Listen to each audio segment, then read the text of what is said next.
दोस्तों एक बार फिर जियोपॉलिटिक्स का डबल स्टैंडर्ड दुनिया के सामने नंगा हो गया है और इस बार दोषी है यूरोप यूनियन। जी हाँ, यूरोप यूनियन। समझो ये सीन क्या है। रशिया यूक्रेन वॉर को 3 साल से ज्यादा हो चुके हैं, लेकिन यूरोप यूनियन अभी तक सैंक्शंस को होम्योपैथिक डोज में लगा रहा है। ठीक है, एक एक कर लगा रहा है, धीरे धीरे कर लगा रहा है। क्यों? क्योंकि यूरोप खुद हेवीली डिपेंडेंट था रशिया के कच्चे तेल पर और गैस पर।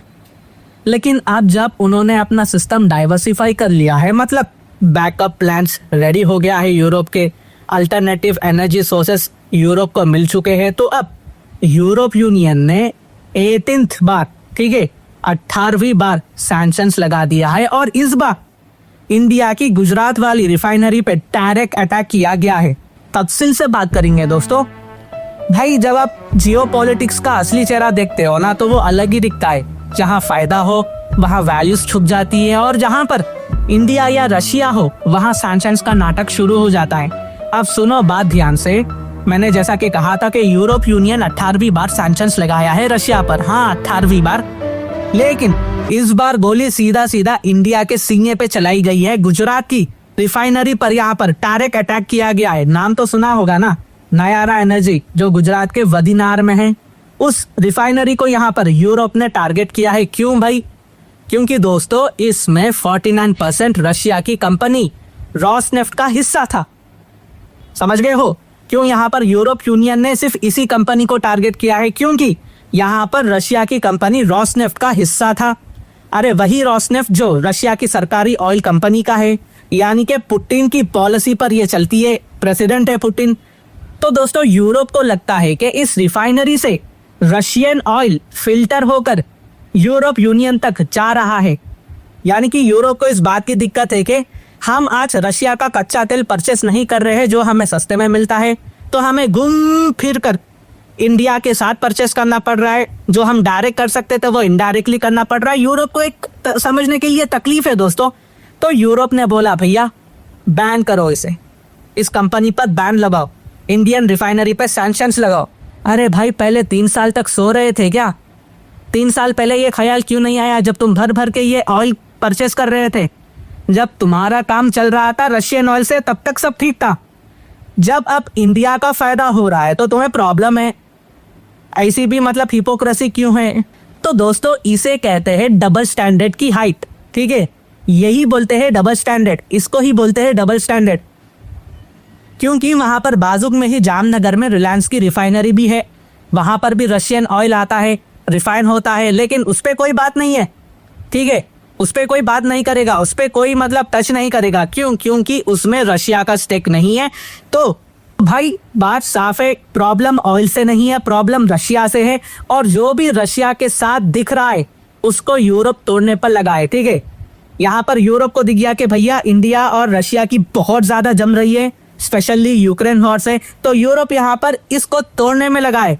और इंडिया ने तो भाई रात में ही सॉलिड जवाब दे दिया। क्या दिया? इंडिया का स्टेटमेंट है, हम तुम्हारे वन साइडेड सैंक्शंस नहीं मानते, हम सिर्फ यूनाइटेड नेशंस वाले सैंक्शंस मानते हैं। सीधा मुंह पे तमाशा मारा है दोस्तों इंडिया ने। और दोस्तों साथ में साथ इंडिया ने यह भी बोला यूरोप के जो बड़े बड़े रिफाइनरी वाले लोग हैं वो भी तो इंडियन ऑयल ले रहे हैं, वो भी तो इंडिया से कच्चा तेल परचेस कर रहे हैं, लेकिन वो कहाँ से बना होता है? वो भी रशियन क्रूड से बना होता है। तो तुम करोगे तो डिप्लोमेसी, हम करें तो गुंडागर्दी। यूरोप यही कह रहा है। अब दोस्तों इसका इम्पैक्ट क्या होगा? नयारा एनर्जी अब यूरोप यूनियन को फ्यूल नहीं बेच पाएगी, इंश्योरेंस, कार्गो, फाइनेंस सब बंद हो सकता है, एक्सपोर्ट्स को एशिया, अफ्रीका और या लैटिन अमेरिका की तरफ डाइवर्ट करना पड़ेगा, इंडियन ऑयल सेक्टर को लॉन्ग टर्म में प्रेशर हैंडल करना पड़ेगा। यहाँ पर इंडिया को कई मिलियंस में बिलियंस में नुकसान भी हो सकता है। और सबसे बड़ा सवाल ये है, कल को यूएस भी तो ये हरकत कर सकता है ना। आज अगर यूरोप करा तो कल को अमेरिका को भी यहाँ पर बहाना मिल जाएगा। ठीक है, अमेरिका तो यही चाह रहा है कि इंडिया रशिया से कच्चा तेल परचेस नहीं करे।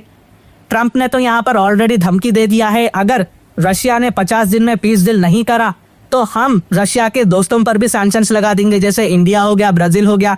अब दोस्तों अगर यहाँ पर इंडिया ने ट्रंप की बात मान ली, रशिया से कच्चा तेल परचेस नहीं किया, तो कल को दोस्तों ट्रंप ये भी कह सकता है वेरी गुड इंडिया, तुमने रशिया से ऑयल नहीं खरीदा, वेरी गुड, अब तुम रशिया से डिफेंस इक्विपमेंट भी परचेस नहीं करोगे, तब इंडिया क्या करेगा?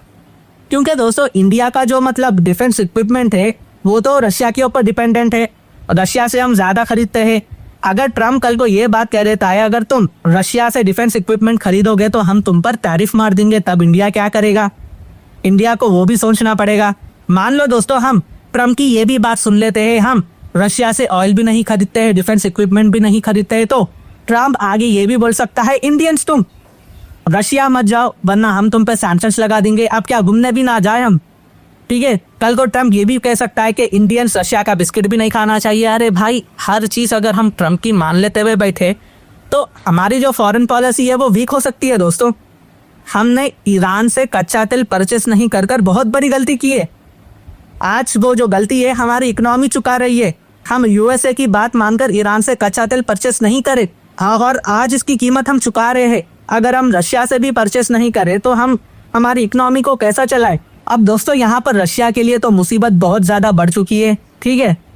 बचने का कोई ना कोई रास्ता रशिया को अब निकालना पड़ेगा। India Europe union free trade talks भी ठंडे पड़ सकते हैं। तो कंक्लूजन में ये कोई एनर्जी या ऑयल की बात नहीं है दोस्तों, यहाँ पर जियोपॉलिटिक्स का शो है, कंप्लीट जियोपॉलिटिक्स है। यूरोप को बस दिक्कत यह है कि यहाँ पर रशिया की कंपनी है, बस उसकी दिक्कत है, रशिया के तेल से भी इन्हें दिक्कत नहीं है। तो दोस्तों आप सब लोग को समझ में आ गया होगा कि असल मुद्दा क्या था। तो ये कुछ अपडेट्स थी जो मैंने आप तक लाया है।